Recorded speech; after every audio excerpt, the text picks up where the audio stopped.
this is right now.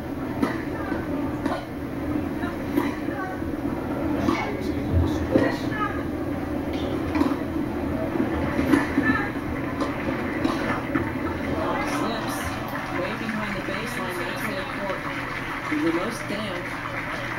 Radecka gets the break. And serving for the match, Radecka answers back with a break, and it's 5-all. Saves the one match point with the forehand winner up the line. And that's what's so tough now for Ivanovic, just to mentally stay positive, to stay on course here. They'll be up 3-1 now against Safin in the fourth set, up 2-1.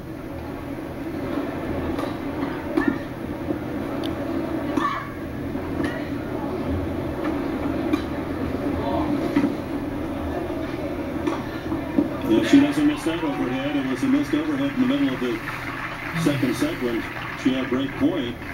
That seemed